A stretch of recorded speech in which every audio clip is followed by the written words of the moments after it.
no matter where you are in life, it doesn't dictate that that's where you'll end up. That we all must have the courage to pick a better life for ourselves. Hello. Welcome to the Wealthy Woman podcast.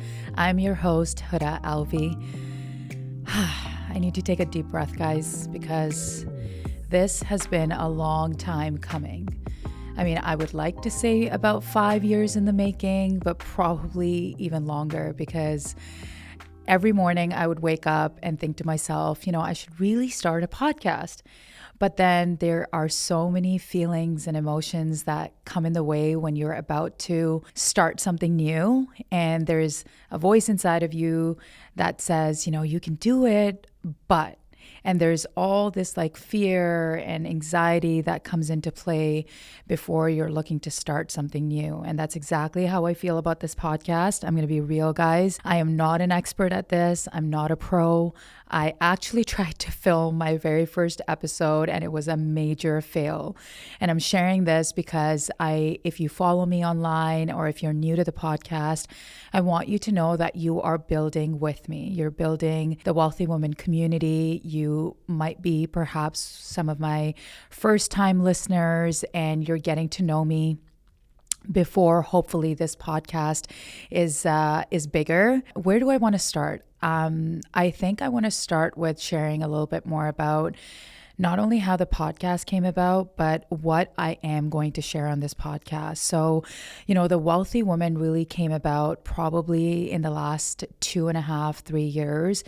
And the reason why I chose wealthy, which is spelt with a W-E-L-L instead of the typical wealth, is because in my personal journey at this time of my life, I am 39 as I'm filming this pod and going to be turning 40 in about a month.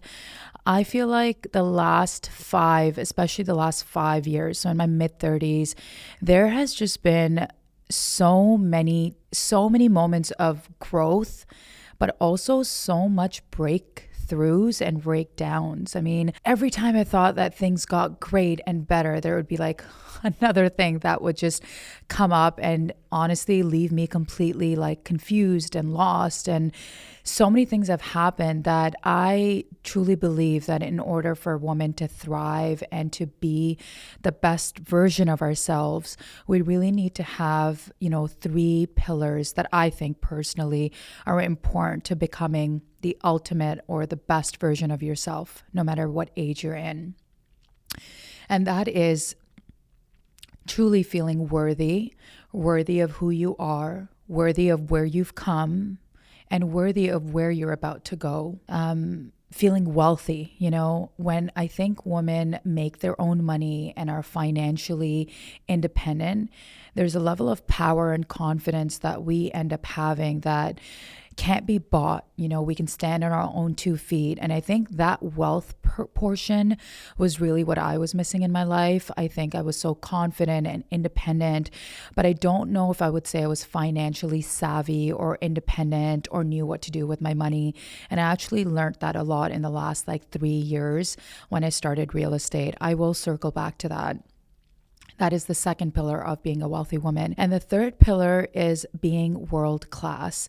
And I specifically chose that word because to me, I think a world class woman or empowering yourself to be world class means you are sophisticated, you hold yourself, accountable, you take responsibility, you know that you are worthy, that you are a high value woman, and that no matter the setbacks, you realize that you will get through it all and that you are a world class woman. There's a poise and a sophistication to you.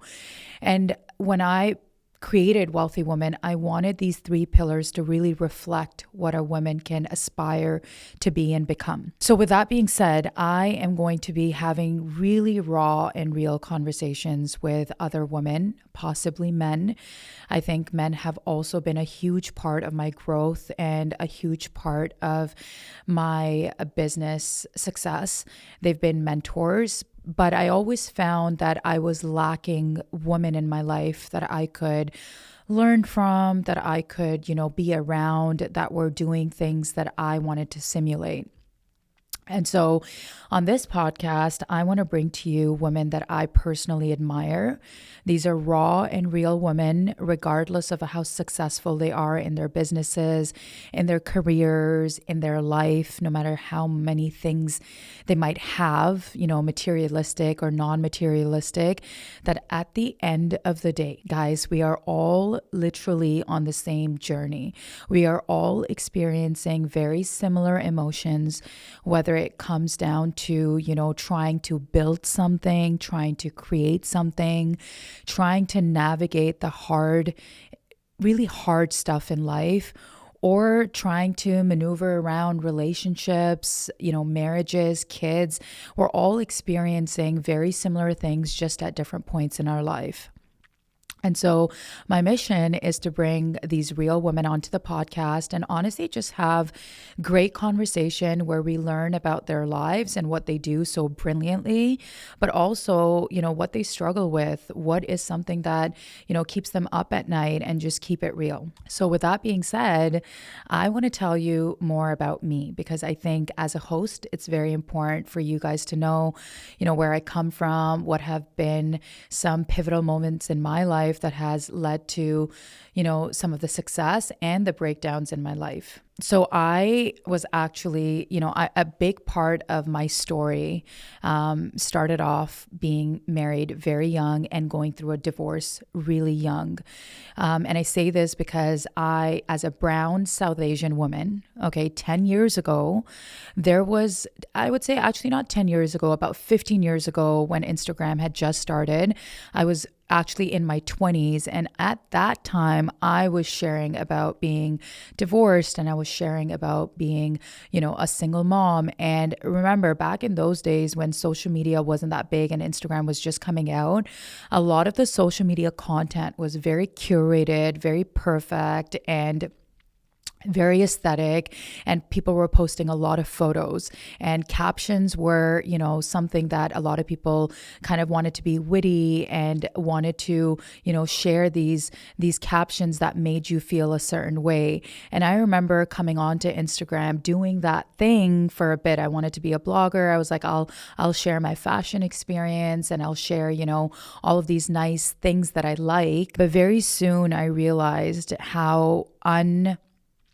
attached I was to portraying a part of myself that looked great, because I had like this burning desire to share real and raw stories about my life and things that I was honestly going through. I think being a single mom at 22, going through a divorce at 21, and then I was also seeing my now husband at that time, and I was really like also living my life, and I started sharing that online. I started talking about being a South Asian woman.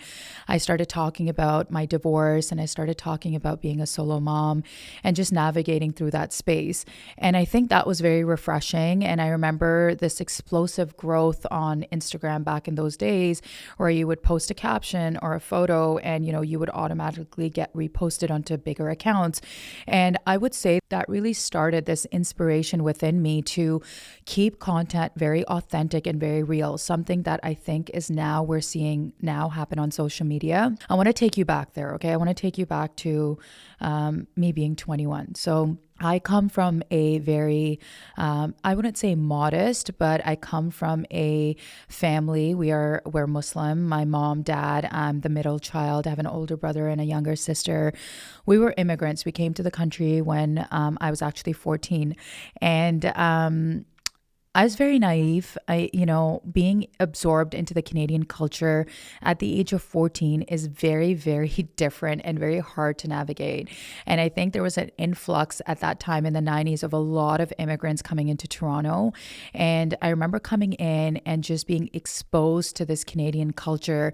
And I was a rebel. Honestly, I was a really, really bad kid, as what my parents would say at that time. I was rebellious. I wanted to do all of those Canadian things. things. I didn't really want this cultural identity attached to me. I wanted to be cool and, but I also still really enjoyed our culture at the same time. I was part of a lot of talent shows and I was like absorbed in that like brown Desi culture for a good 5 years. When I turned 18, that's when my life really drastically started to change.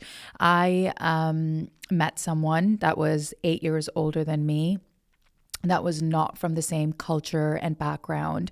And I remember my parents finding out about this person. And, the first thing that they wanted to do was they said, you can't date, you can't date, you can't be with this person. There were very hard and strict rules for me as a Muslim woman or as a Muslim teenager, let's just say. And being the rebellious child that I didn't want to not only listen to them, but I really wanted to defy all of those, those cultural associations. So at the age of 18, I got married. My parents were actually against the marriage and they didn't want me to date because obviously being a Muslim South Asian, a Muslim woman, this was against their religious practice and just their values overall.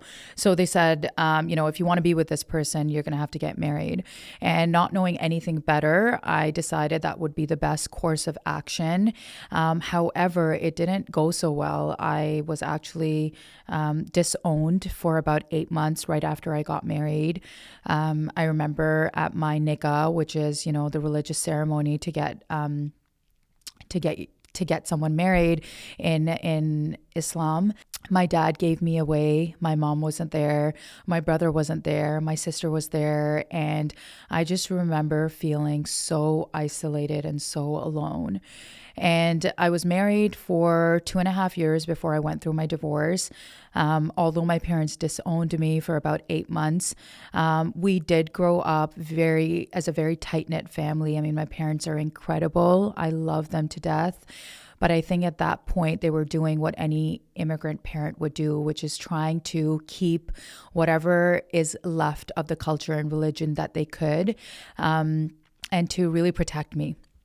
But they didn't know how to protect me. So then they enforced these very stringent values and orders that really made me rebel against them. I stayed married for about 2.5 years. I had both my kids. I had my daughter. I was pregnant at 19.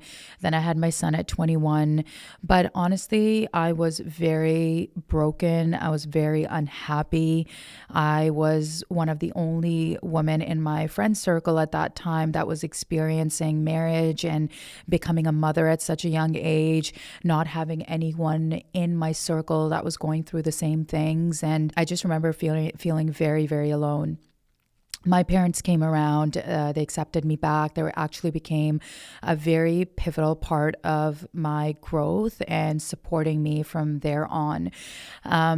After I had my son, I remember I had this blessing. I still call my husband an angel from above because my now husband, actually entered my life at that time after I had my second child. And I met my husband at that time. And, when they say that God gives you a second chance and it's your ability to recognize that chance and jump on it, well, that's exactly what I did. I met my husband and that was my way out of my first marriage. My parents supported me and I went through a full 10-year full out 10-year divorce, which was brutal and it tested every single ounce of me. I can't even begin to describe how brutal and challenging and hard that divorce was. It took 10 years to actually go through the divorce process and I would say to get some control back in my life. Going through an early divorce, I would say some of the pros was that you have the bandwidth, sometimes you have the energy to actually go through with it versus if I went through a divorce in my 30s, which I will get to because things didn't just magically pan out for me my entire life. After I went through my first divorce, there was a lot of stigma and a lot of cultural stereotypes being thrown at me. I know my parents were kind of cornered into the community of me as their daughter going through the divorce and just kind of shunned and, shamed for shamed for having a daughter that was going through a divorce, but my parents were incredibly supportive, and God bless their soul. They have really been pillars in all of our lives, and my sisters, my brothers, as well as myself. I moved back in with them for about 5 years, and that was some of the most beautiful memories that I've created with my parents. It was almost like, I didn't get enough time with them because I left the house when I was 18, and somehow through God's willingness and his blessings, I found my way back into my parents' house and was able to be around them while I had both my babies. And my mom and my dad and my sister were such a big part of my children's growth. I had a sense of community. I had so much support from them. And I know not everyone is blessed with that. I truly do think that I am extremely grateful for having them in my life. And when I moved in with them, I think I really got a chance to live my life. I truly did not discourage myself from doing all of the things that I wanted to. I went out, I traveled, I really did live my life. I didn't hold myself back. I ventured into so many different areas. I started a business at 25. I was also dating my now husband at that time. And honestly, it was one of those parts of my life that I look back and I say to myself, there is a magic about being young and naive, because everything seems possible and everything seems achievable and doable. And that young energy really is so beautiful, so magical. And the older that you get with each passing year, I feel like now, especially in my late 30s, I was able to see how much fear, through conditioning, through the environment, through life, we become. And so those years were beautiful. They were great. I started a business. I started an HR company at 25. I was a recruiter. I worked alongside some of the greatest companies, and I really did. I really had this fearless personality to myself, and I still believe I do, that led to some really great things. And I did that for about 8 years. And me and my husband also got married. I got married when I was 28, and we became a blended family. So my husband has a son as well. And with me, I had my daughter and my son. And that was, let me tell you, also an experience. Being a blended family had its own challenges, navigating children that are not yours, and then navigating children through another marriage. Both for him and I, we were young and we were just figuring it out. Again, at that time, there weren't that many conversations about blended family or South Asian divorce, or just, around how to navigate this space. I still remember when we got married, when we were walking into, when I was walking into the reception, I had my daughter and my son side by side, walking the aisle. And I still remember this feeling of looking around me, and it was all these Desi uncles and aunties. And, you usually picture a bride walking down the aisle just with her father and by herself. But I was walking with children. I was walking with my own children as a divorcee getting married again. And I can't describe the feeling over a few words, but let's just say it was one of those feelings that I will never forget. There was feelings of being so thankful that I had this opportunity to get remarried and really find love again. I'm getting emotional as I speak about this, but a part of me also really wondered that if I never left, and if I never had the courage to leave that relationship, what my life would have turned out to be and where I would have ended up. And I think one of the reasons I feel so passionate and about women's growth and helping and empowering women to become the best versions of themselves is because I feel like I was given a second chance at life. I feel like I was once again, through God, given an opportunity to rebuild myself. And I want women to know that no matter what situation or circumstance you are in, no matter where you are in life, it doesn't dictate that that's where you'll end up, that we all must have the courage to pick a better life for ourselves. And this marriage that I'm in now with my husband, has been every emotion I can think of, from feeling the most loved, cherished, confident, to also feeling the most uncomfortable, broken parts of me all coming together. And I say that because not everything is always perfect, and we must share parts of ourselves that are not the most perfect, the most uncomfortable truths. And for me, I was happily married for a very long time. I would say about a good 8 years. We were married happily. And I say this because, in the last 10 years, so much has happened in my life, but the last 4 years has really been the rebirth of who I am today.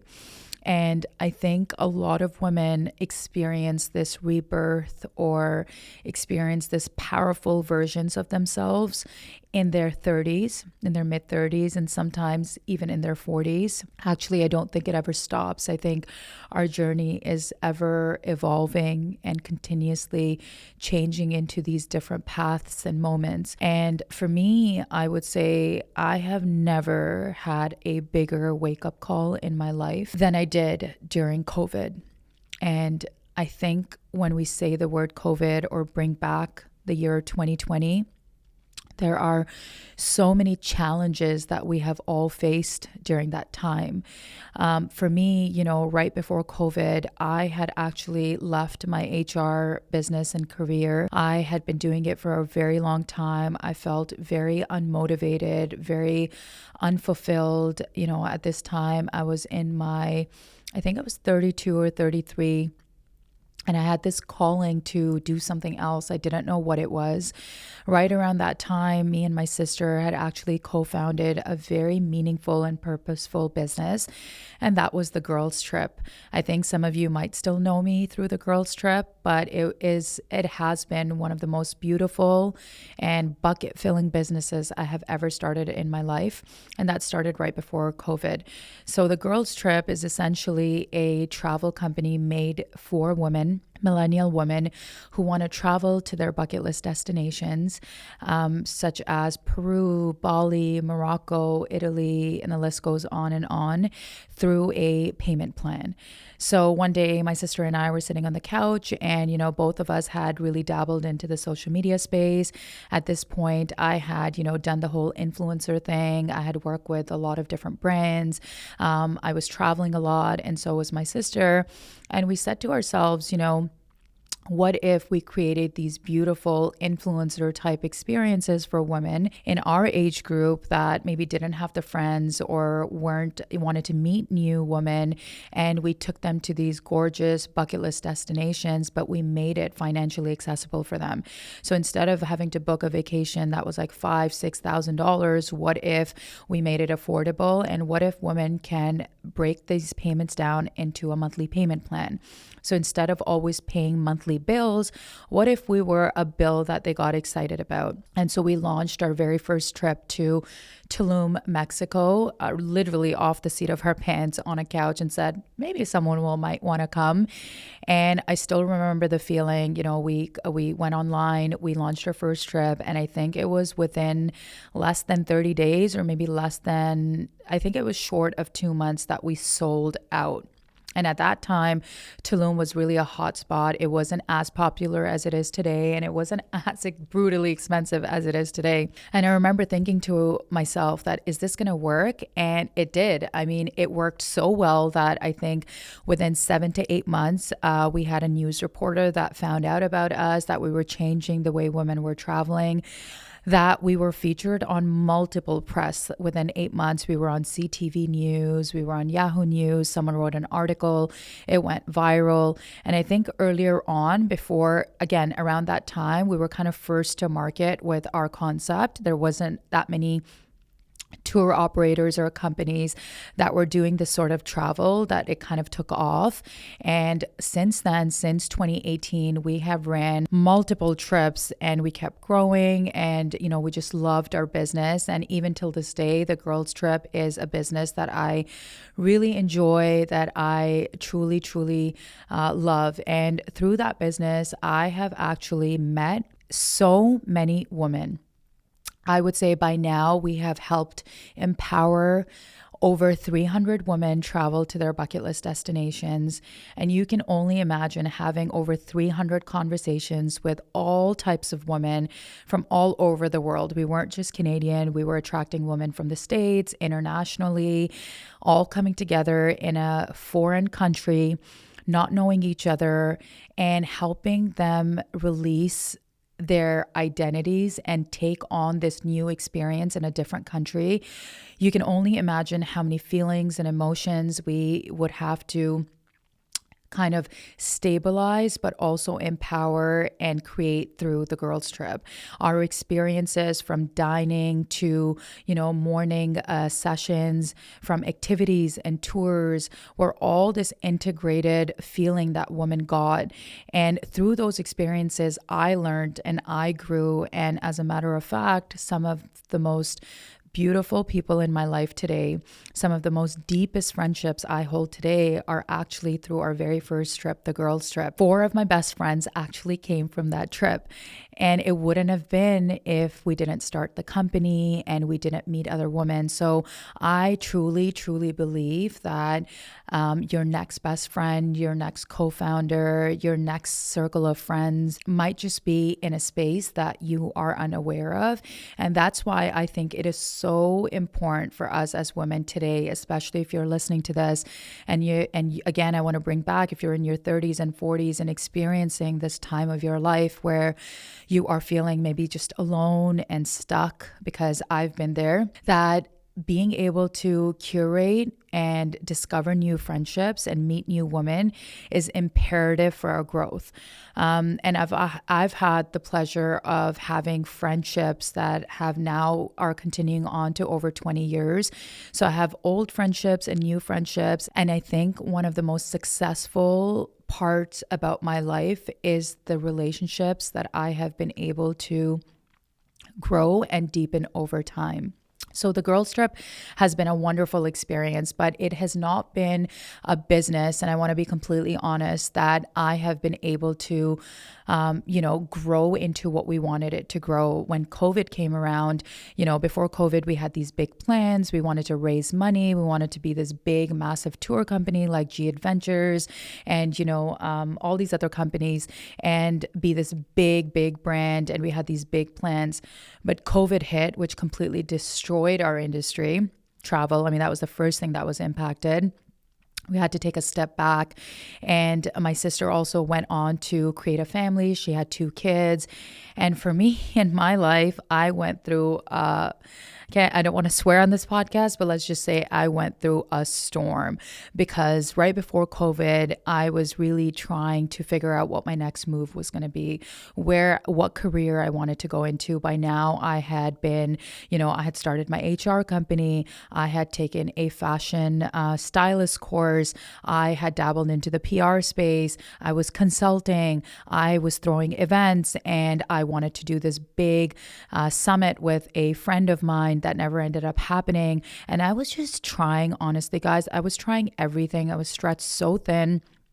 But I was networking, I was hustling, and I was just trying to figure out what I was going to do next. Because of not knowing what I was doing and dabbling into different places, our financial situation at that time, me and my husband, we had just bought a house, and we were just going into a year and a half of him working and me not really having a stable employment. I needed a break. I had just come off my HR business and I was dabbling into different spaces. I had started the girls trip, but there was was not enough income coming into the household. And what I like to call it now so openly is that we were really house poor. And this is where the wealthy woman concept or the wealth conversation really comes in.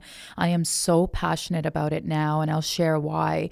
Because not only were we house poor, but we were really struggling financially as a couple. My husband was working overtime, he was doing multiple jobs, and I was trying to figure out, what I wanted to do. But as a couple, being married for 8 years and being together, I think at that time we were 12 years into our relationship. We dated for 5 years before we got married. We had young kids. Especially coming from South Asian backgrounds. I want to emphasize on this. And I'm going to talk a little bit about my husband here without crossing the boundary for him. I want to respect his own story and not, share too much. But I will say in our communities, men are not taught to share their feelings. And I wouldn't just say it's in our communities, it's kind of everywhere. And while I was transitioning into figuring out what I wanted to do, my husband was really feeling the pressure financially. He was overworked, he was tired. We have had this beautiful, incredible marriage and relationship. I would really think that we had our challenges, being step parents to each other's kids and being a blended family. It wasn't easy. And sometimes I always felt like, is this the guy that I'm supposed to be with? Because we had very different personalities and we were still both maturing. We loved each other a lot. We had this deep connection that always kept bringing us back to each other, and I think that's why we are still together, and I'll get into that. But at that time, my husband was feeling the pressure. He was unable to really communicate the amount of stress he was feeling. And he was unable to tell me that he really wanted me to maybe get a stable job instead of, freelancing and trying to figure out what I wanted to do. He comes from a very 9-to-5 corporate government type of mindset where entrepreneurship and taking big risk was not his forte. As a matter of fact, he didn't even really enjoy that world so much. And that's where our clash was. My dad was an entrepreneur. As far as I can remember being a young child, we were always told, try everything. You can achieve everything you want, dream big. I'm so grateful and thankful that my parents were like that. And that's why I think they are so untraditional as they see parents. My dad was an entrepreneur and his story is just incredible. One day I want to have my dad here on the podcast because even till today, when he shares his story, I'm just always in tears. And he has been the best father, and even my mother just supporting him with his business. So we come from a very entrepreneurial family, and my husband comes from the opposite. They come from government, workers, 9-to-5, stable income is great. I really realized we come from two different worlds, and that was a big challenge for us in our marriage. So while he was going through that, I remember COVID had just happened. Like literally, it was maybe a week into COVID, and I had this, I don't even know, guys. I don't know how to share it, but I had this just feeling inside that something was coming. I felt so heavy. I just felt like this big storm was about to enter my life, and I couldn't really put my finger on what was going to happen, but something was going to happen. And literally within a week after COVID, my husband, out of nowhere, decided that he wanted to end our marriage and walk away from our relationship. First of all, I think hearing that not only was a complete shock, to be completely honest, because I did not expect that. For me, my marriage was on a pedestal. I had now shared so much of my life, so much of this like blended family, finding the love of my life again, starting over, getting second chances in my life, meeting the love of my life so openly, so vulnerably, that it was almost like someone taking away my entire identity and saying it wasn't true. Because when my husband decided to walk out of our marriage or end our marriage, there was no conversation. It wasn't slowly integrated that, hey, things are not going well. It was just like slam like it was almost like a slam dunk, like here you go, here's what's happening. And so I was not prepared, and I felt like my entire world crashed. Like I can't even explain the feeling of how that felt, to not only feel rejected, to feel almost like disrespected for the amount of work, the amount of time I've spent building this marriage, this relationship, that I didn't even get the chance to express myself, and that I was just thrown this decision without any preparation. Anyways, long story short, that comes a lot from his inability to really be able to speak to me openly about what he was going through. You know, now that we talk about it, he was at a midlife crisis in his life, you know, a midlife crisis that a lot of people don't talk about. I think we usually tend to think about midlife crisis as these big, you know, purchases, like someone's buying a car because they're going through a midlife crisis, or they are, you know, doing these extravagant things, jumping off of a plane. But in my husband's world, the midlife crisis was silent and deadly. And that completely shattered our entire family, and it shattered me. So fast forward, that separation lasted about a year. We ended up putting our house up for sale literally 4 days after he decided that we no longer were going to be together. I didn't even have enough time to prep. Let's just say that separation, or that time in my life, was such a roller coaster that I can't even remember what was happening. All I remember was just being told that, hey, we're no longer going to be married. I remember not having a voice at that time. I remember not having a job at that time. I remember not having any savings or any money to my name. I remember feeling, oh my God, I can't believe this is going to be my second divorce. Who is ever going to love me ever again? How am I going to start over? I was just turning 35, which is literally midlife for me as well. And remember feeling so isolated and alone. And I don't think I have ever felt that type of not just loneliness, but lack of confidence in my life. I feel like I was like just broken into 1,000 pieces, just laying there on the ground, and I didn't think I would ever be able to get up. Now my children were teenagers, and I was going to be a single mom all over again. At least back then, at that time, I had my parents, I moved back in with them, but now I was a grown-ass woman. At 35, I wasn't going to move back with my parents. I had to figure out how I was going to do this on my own. So yes, that 2020 was basically my year of rebirth, because what that year taught me was the importance of, one, having your finances, or having financial independence, or being able to make smart decisions about your money. Because had I had a little bit more of a security blanket, or owned a house, or had some money in the bank, or had some sort of stability, I think I would have been able to bounce back maybe sooner, or not felt that way. But I truly believe everything happens for a reason. Maybe I would not have had this type of growth, and maybe I would not have started the Wealthy Woman business if it wasn't for that. And I think that when I look back at that moment, I remember I so desperately needed to be comforted that I was looking at almost any type of resource to help me feel better. And I started dabbling into like tarot and trying to figure out what my future was going to look like, because I needed answers and hope.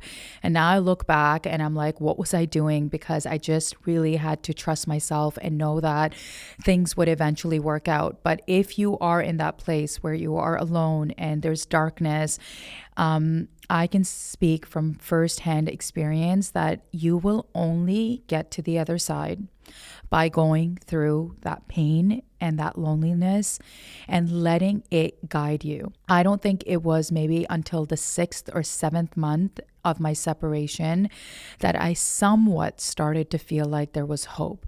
Like every single night I would go to bed and wish that things were different. I would have this gut sinking feeling that my life was over.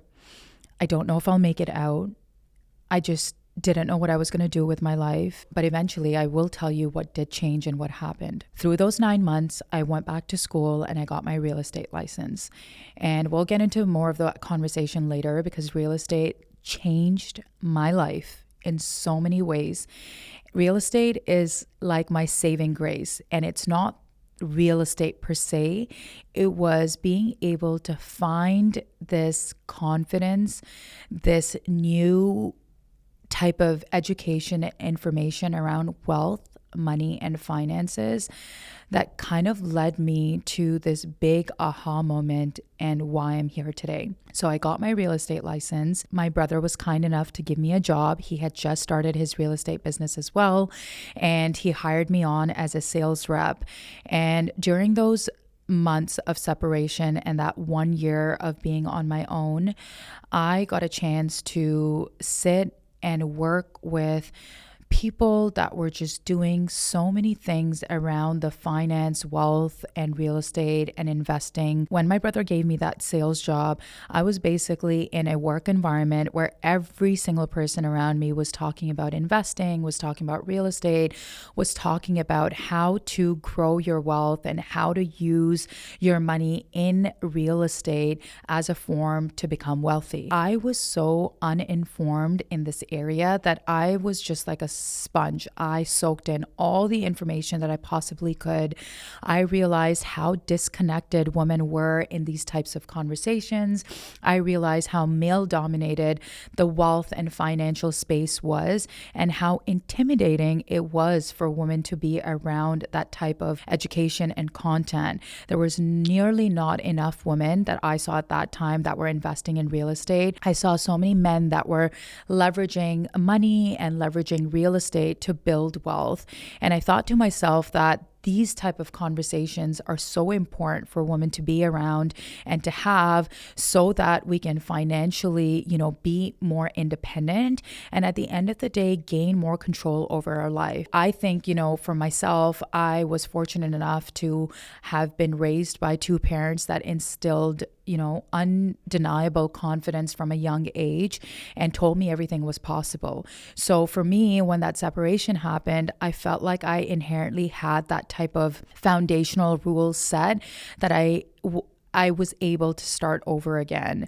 But for women that possibly didn't get that type of upbringing, or that didn't grow up with that type of confidence or risk-taking abilities, I wanted to create that space for women and to educate them that financial independence was almost a key to success, not just, materialistically, but spiritual success, internal success, and living a fulfilled life.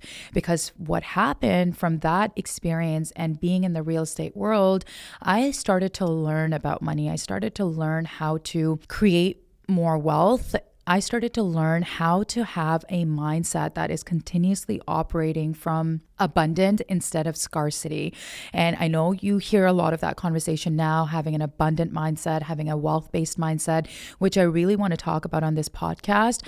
But for me at that time, this was all foreign, and I got into real estate investing. I had $40,000 to my name because once we sold our matrimonial home, at that time, I had $40,000 left from that sale of the home, which I had then invested into my very first real estate investment.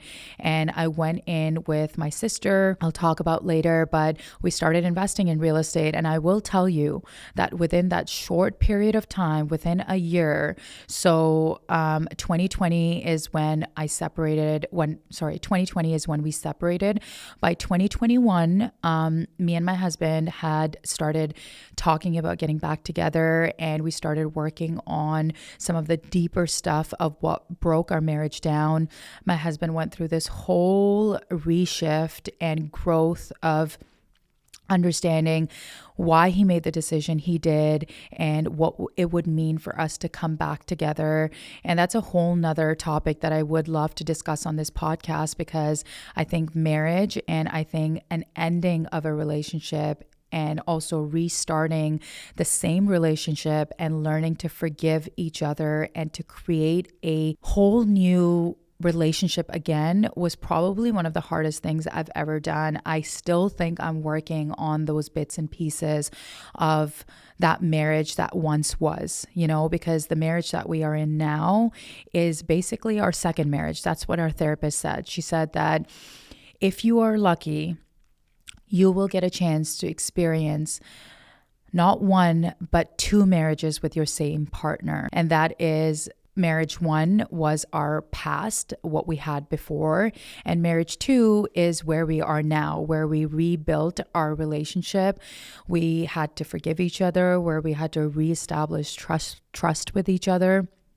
And so within that year after the separation, me and my husband got back together. We redid our finances, we redid our mindsets, and we went heavy into investing into real estate. And honestly, I think this new persona of who I became during that process of learning real estate, investing in real estate, making money, hustling, and sharing our story so brutally and so honestly with the world gave me this new sense of confidence, this new sense of, it gave me a completely new identity. That's why I believe it is completely possible to rebrand your entire life to become an entirely different person than who you were before. We went from being in debt to being house poor to building a $4 million real estate portfolio short of 18 months. We went from investing in pre-construction property. We started doing flips where I was the person that had the vision and my husband executed. We did 3 flips. We bought an Airbnb with some of our friends and we just went all in, and our entire life changed in a matter of 18 months. I cannot describe the thrill that we experienced riding that roller coaster.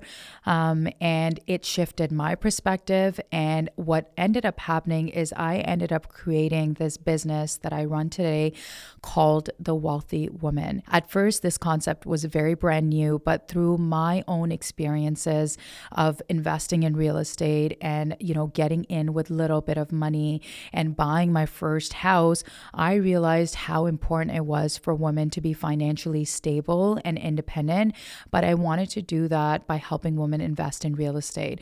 So after I got my license and we did this entire investing journey, I started helping other women. So I became a real estate agent that was very niched into empowering women build wealth through real estate. And that is when the Wealthy Woman was born. From 2021, I would say all the way to 2023, in those 2 short years, I helped dozens of women buy their first property, their investment property.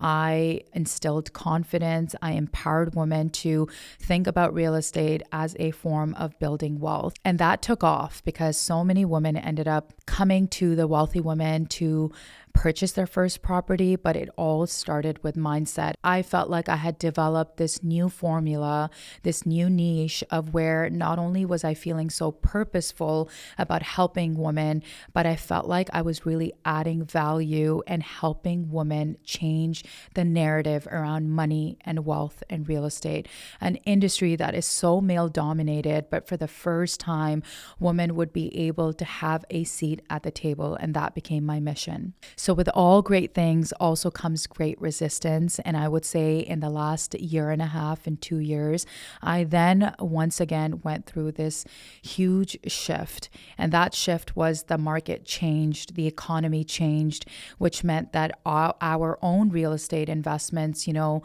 suffered. I suffered a loss with 2 of our flips. Our Airbnb didn't do so well.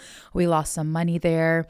The economy started to change, and real estate really did become very hard to navigate. One of the big things that actually really stripped away some of my business and some of my momentum was that I lost my entire social media account. And at that time, 99% of my business, my leads, my community was built off of social media, which is another reason why I have started a podcast, because I want to be able to develop a community outside of the traditional Instagram and TikTok. I want it to, I want you to hear me while you're driving. I want you to be able to get to know me more than just what I share online. And so when I lost my Instagram account, that was around the same time that Palestine was taking over our feeds and what was happening in Palestine. And because I raised my voice about Palestine and how I felt, my account literally got blocked and got hacked or hijacked, whatever you want to call it, at that time. And I lost my entire business, my presence, and that inherently affected my business so much. So that hurted my business so much that I lost a lot of my credibility online. I lost a lot of referrals. I lost a lot of my business. And I just didn't know if I had, honestly, the same type of inspiration to start again, to start a social media account again, to start my business again. And I said, you know what, maybe this is a time for me as the economy is changing, as real estate is changing. Maybe this is a forced way for me to just slow down, because I was also burning out with the amount of momentum I was creating, to rethink about what I was going to do. And it's not that I wasn't thinking if I should continue real estate, but I was trying to figure out, how I should do this all over again, what I should focus on. And so I took a good break. I took about a year off of social media. And at that same time, funny enough, our girls' trip business was growing. We were launching trips to Italy, to Bali, Portugal, Colombia, Costa Rica, and girls were just booking these trips, and I started traveling. So last year, 2024, it was so tough on me mentally because I think I was personally struggling with what I wanted to create, and I felt like a failure because I was doing so well in real estate. All of our investments didn't do so well. Do I really have, I felt a sense of imposter syndrome for the first time in my life. I felt like, am I valid enough to talk about this? Things have changed. Would people trust me again? I don't have a social media presence.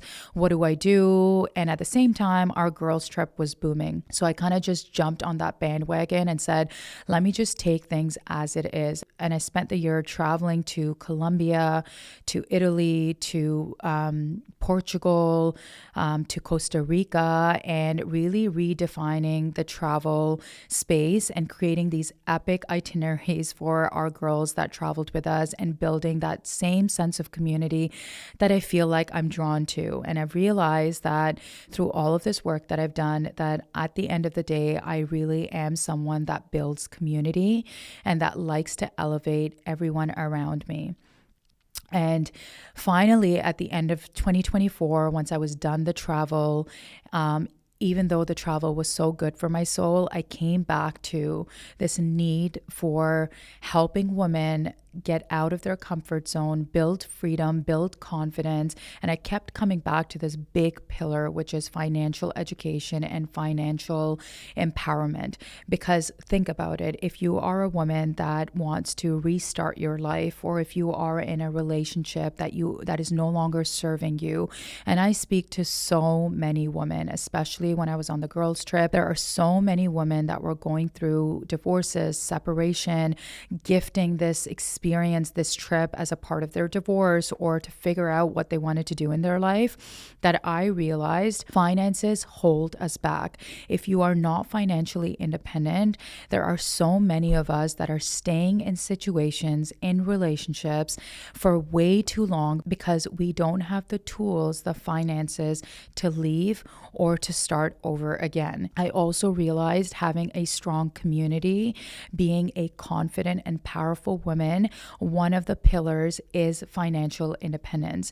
And so at the end of the year, I actually got a job working at a real estate office, a builder, which is more so real estate lingo, that led me back into real estate. And honestly, I find God so great that sometimes things just lead you to where you need to be. And I would say it wasn't until the last 6 months where I decided, you know what, Huda, not only is the Wealthy Woman brand powerful, but you need to step back into real estate, not just because you want to help empower women to buy their first property or their first investment, but you need to do this because you have a bigger message. You need to do this so that women can change the generational cycle around wealth, money, mindset, and to change the next lineage, change the lives for our daughters, and to show that we can really have it all. And that is honestly the message. So the Wealthy Woman now has